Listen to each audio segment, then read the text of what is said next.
সঠিক থাকবে, সেটা কেন থাকবে না জুলুমবাজির মধ্যে।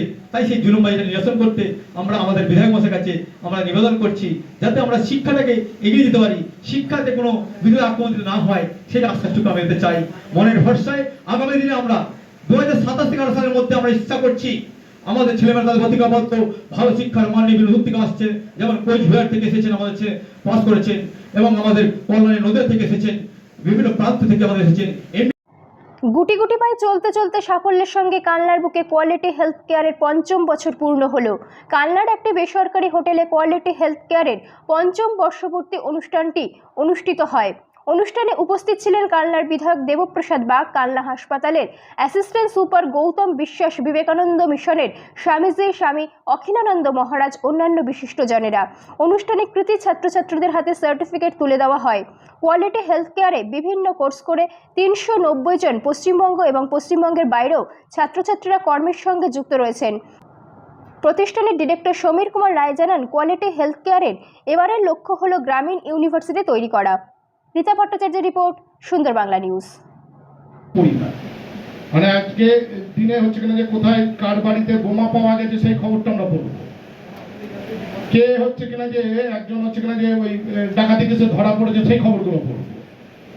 কিন্তু ভালো খবর যে ওই ব্যক্তিটা খুব ভালো ভালো কাজ করছে এগুলো করবেন না, বরং আপনারা এটা বলবেন যে উনি তো ভালো কাজটা করবার জন্যই এখানে এসেছেন, বরং সমালোচনাটা এই জায়গা থেকে হবে। যাই হোক, পথ চলতে গেলে আমি এগুলো কিছু মনে করি দু চারটে কথা বলার, যে আপনারা যেহেতু নার্সিং ট্রেনিং এবং ডাক্তারি ট্রেনিংটা দিচ্ছেন, কিছু যদি ভালো কাজ করতে হয় কখনো কখনো বিনা পয়সা কিছু ডাক্তার বসিয়ে সেখানে অন্ততপক্ষে কিছু চিকিৎসার ব্যবস্থা করি, তাতে অন্ততপক্ষে ভালো। কারণ আমি একটা সময় দেখুন, আমরা কালনা সুপার ফেসিলিটি হাসপাতালের মধ্যে কালনা পৌরসভা অবস্থান করে, আমি সরকারের কাছ থেকে প্রায় 1 কোটি টাকার উপরে বরাদ্দ করিয়েছিলাম, দিয়ে নিমতলা মাঠে একটা প্রাথমিক স্বাস্থ্য কেন্দ্র গড়ে তুলেছিলাম, এখনো চলছে ওটা।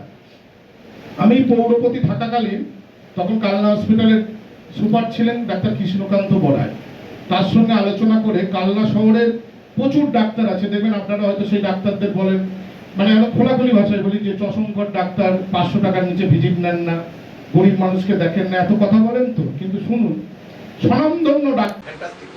আজকে কি অনুষ্ঠান ছিল এবং এই অনুষ্ঠানের কি কি এজেন্ডা ছিল? আজকে আমাদের quality health care nursing and primary training ইনস্টিটিউটের ৫ম উদযাপন এবং ফার্স্ট ইন্টারন্যাশনাল সায়েন্স সেমিনার ছিল। আজকে কি কি অনুষ্ঠান? আজকে ছিল আমাদের পাস আউট স্টুডেন্টদের, ছাত্রছাত্রীদের সার্টিফিকেট প্রদান অনুষ্ঠান এবং ইন্টারন্যাশনাল অ্যাওয়ার্ড অনুষ্ঠান, যারা আগামী দিনে আমাদের এই সার্টিফিকেট নিয়ে চাকরি ক্ষেত্রে উন্নতি করবে। এরকম কজন ছাত্রছাত্রী আপনাদের চাকরি করছে? এই মুহূর্তে আমাদের বিগত দিনে প্রায় ৩৯০ জন ছাত্র বেরিয়ে গেছে, তার মধ্যে প্রায় 200-র উপর ছেলেমেয়ে চাকরি করছে। বর্তমানে নতুন দুটো আমাদের এজেন্ট এসেছে, একটা হচ্ছে সরকারি মেডিকেল হেলথ কেয়ার ব্যাঙ্গালোর, যেখানে প্রায় 100 জন ছেলেমেয়ের চাকরি হবে এবং মৌ স্বাক্ষর হয়েছে আমাদের। আর একটা চেন্নাইয়ের মীনাক্ষী মিশন হসপিটালে, যেখানে 300 জন নার্স ছেলেমেয়ের উভয়ের চাকরির জন্য আমাদের মৌ স্বাক্ষর হয়েছে। তো আজকে অনুষ্ঠানে উপস্থিত ছিলেন কারা? আজ উপস্থিত ছিলেন কালনা বিধানসভার বিধায়ক দেবপ্রসাদ বাগ, বিবেকানন্দ মিশন রামকৃষ্ণ আশ্রমের মহারাজ স্বামী অখিলানন্দ মহারাজ, এবং প্রাক্তন মেজর নরেশন দাস, এবং শিক্ষানুরাবাদ স্বাগত কর্মকার রবীন চ্যাটার্জি, এবং আমাদের কালনা হসপিটালের অ্যাসিস্ট্যান্ট সুপার, হুগলি জেলার প্রাক্তন মেডিকেল অফিসার, এবং আরও আমাদের প্রতিযোগিতা চিকিৎসকবৃন্দ উপস্থিত ছিলেন।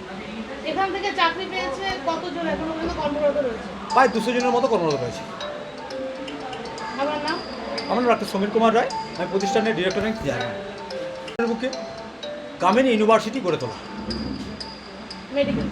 মেডিকেল অল যে 180খানা ডিগ্রি আছে মেডিকেল ইউনিভার্সিটি, প্রতিটা করছি আমরা প্রায় 20 বিঘা জায়গার উপর আমরা করতে